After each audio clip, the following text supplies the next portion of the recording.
In this week's devotion from the book of Ephesians, we're going to be looking at chapter 5, verse 22 through verse 33, and chapter 6, 1 through 9.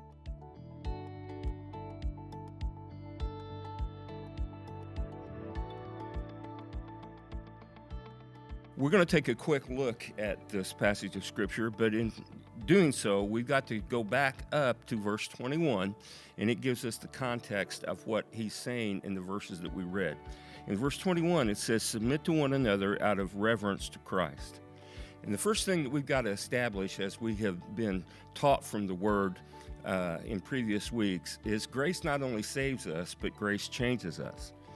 And he says that it's important for us to realize that there is a strategic way that we are supposed to be living in the grace of God in any time when the church exists, and that is to remember two things: that the days are evil, and Satan is the destroyer of everything that's good, and he certainly intends to destroy marriage, the home, and relationships, and in doing so, dilutes the witness of believers.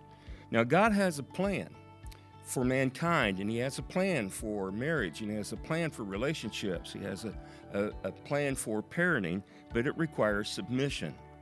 He says in verse 21, "Submit to one another out of reverence for Christ." Now, what is God's will for us? As we submit to him, we also submit to one another in ways that he designates. Now, this word submit is a military term, and it means to be subject to someone who has the responsibility of arranging the troops under his command or the command of a leader so that the mission can be accomplished, and this requires submission to the leader. It means to place yourself under that leadership. So what we are talking about here is actually the idea of leadership. So when we're talking about a wife submitting to her husband, it's not lessening her value. It is not degrading her in any way, and the husband is not a cruel, arbitrary sovereign. He is someone who is the designated leader for the marriage relationship, someone that protects his family and protects his wife and stands with her and for her as she stands with him and for him. The church places itself under the submission to Christ. So God lays out the organizational structure that he has in mind for the protection and success of marriage, of parenting, of homes and relationships. He begins by saying, husbands, even though he addresses wives, first of all, I want to go beyond that and come back to it by telling you what he says to husbands. Husbands, love your wives. Now, how important is that? It is so important in this brief section of Scripture. He tells husbands 5 times to love their wives. And it's with significance in the fact that he says, love your wives the way Christ loved the church. Christ loved the church by submitting to the will of the Father, by being sacrificed, by engaging in servanthood. And so we have to understand that submission is a posture or position that is willingly taken. So men, be the type of person that you need to be so that your wife and your children and your family willingly submits to you, places themselves in position with your leadership, knowing that you're going to get the home, a relationship, marriage headed in the right direction. Now, it says that wives, you're to put yourself under the leadership of the husband. Nothing will be asked of you in submission that is outside of the will of God. So in submitting to your husband, knowing that he loves you the way Christ loved the church, which speaks of sacrifice and servanthood, and it's done so out of love, you understand that in loving you, nothing will be asked of you that is not in line with God's will. So you can submit to him in safety and security. It also says that children are to honor and submit to their parents.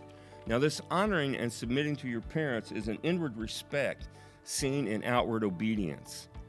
And fathers, don't be impatient with your children, overly demanding and unrealistically requiring things of them that does nothing, as the Scripture says, exasperate them or wear them out.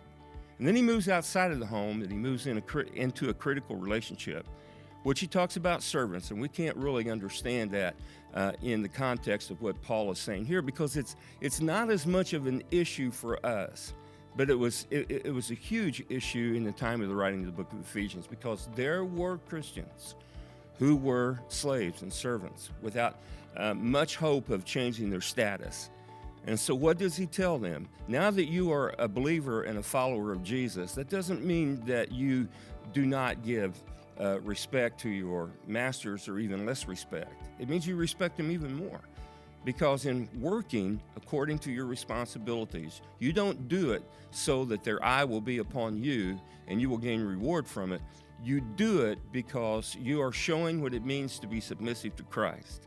Believers are to obey honestly, sincerely, and as a witness for Christ. And then he says to masters, you remember, you too are servants of Christ, and someday you will be judged. And so do not treat your slaves disrespectfully, but to care for them and to treat them fairly, and understand that this is also in submission to Christ. There you have it. That's chapter 5. It talks about relationships, and the emphasis is upon placing ourselves in all circumstances under the leadership of Christ, and then submitting and serving to one another.